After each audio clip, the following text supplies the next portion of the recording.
So I had this dream the other night, and I don't know if I had passed away or not, but I'm walking down this corridor in heaven, and there are thousands of doors, and each door has a name on it.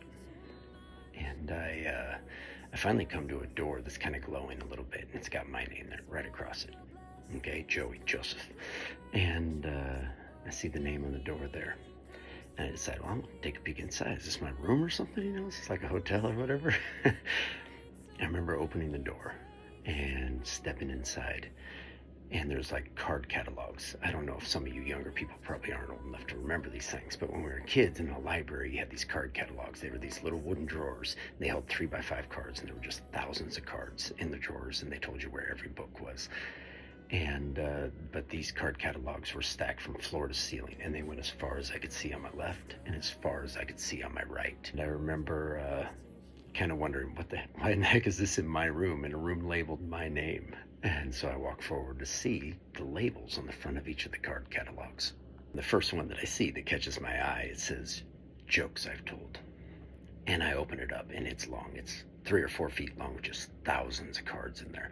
I pull out a card, and sure enough, there's a joke. What do you call a fly without wings? A walk. And I laugh a little bit, and I put the card back, and my name's signed at the bottom. And every single one of these cards are a different joke I've told in my life. Kind of chuckling, I push the drawer closed, and I go up to the next one, and it says songs I've listened to. And I open them up, and I remember pulling out one of the cards, and it said, I think, Mr. Wendell by like Arrested Development. Or no, I don't remember who sung it, but it was a song called Mr. Wendell when I was a kid. Then I saw another song by Shaggy called Boombastic, and just all this music, thousands of cards lined up. And I started chuckling a little bit, and then another one said movies I watched. I remember some of the old movies like Seven Brides for Seven Brothers, Arsenic and Old Lace, all the way up to Aladdin and things like that. And I started looking at some of those, and I was having so much fun and enjoying myself. And then I kind of skipped down a couple aisles, and right about eye level, I see a card, a drawer full of cards, and on the front the label says, Times I've Lied to My Mom. And I kind of freeze. I swallow hard. I start to pull the drawer out, and then I get sick to my stomach, and I just close it. And I see times I've lied to my dad. I don't even bother trying to pull the drawer out. People I've hurt.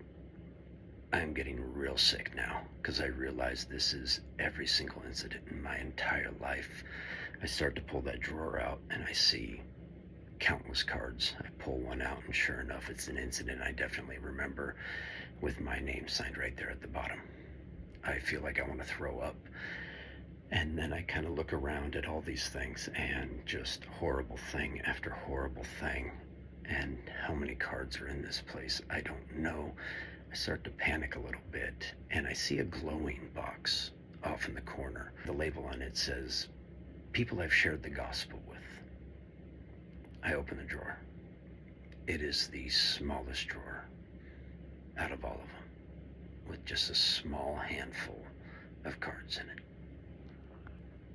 Ashamed, I shove the card back in, and I go running back to the door, and I lock it. I can't let anybody in this room.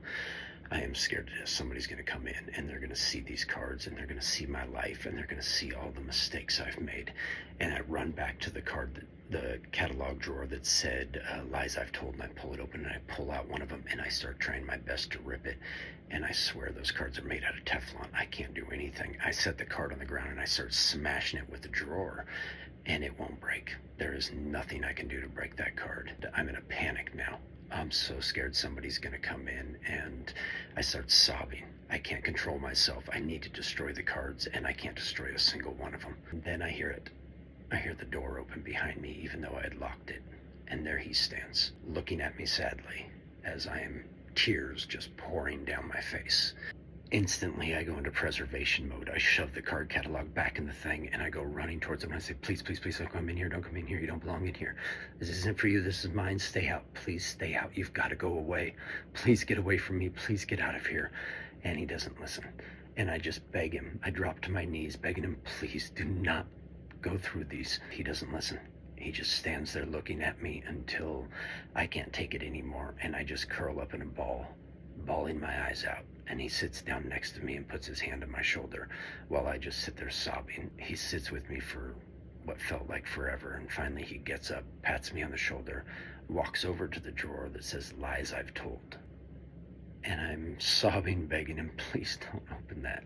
And he ignores me. He opens it and he pulls a card out with a lie I told when I was a kid, and it's got my name signed there at the bottom. He looks at the card for a second, and he looks over at me, and he looks back at the card, and then in a blood red pen, he signs his name over the top of mine. And I start begging him, please don't. You didn't do that, I did. And he ignores me. He puts the card back in, pulls the next one out, and signs his name over the top of it.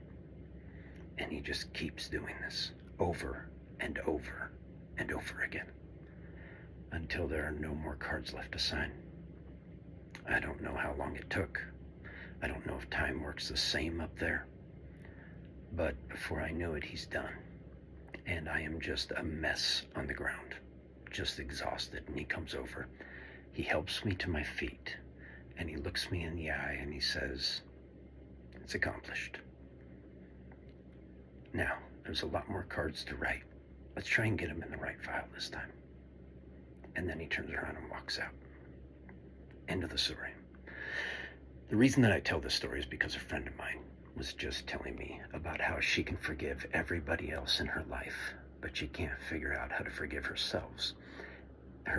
And I know a whole lot of people that, I don't know, it is healthy to forgive yourself. You have to learn somehow how to do it. But I'm just saying, if you're just beginning and you don't know, from my perspective and my background, technically you don't have to forgive yourself because somebody else already did it for you. Just a thought. I don't care if you believe what I believe. You don't have to listen to anything I say. I just wanted to share that tonight for her specifically and for anybody else that that might affect or make sense to. It's not my story. It was not my dream.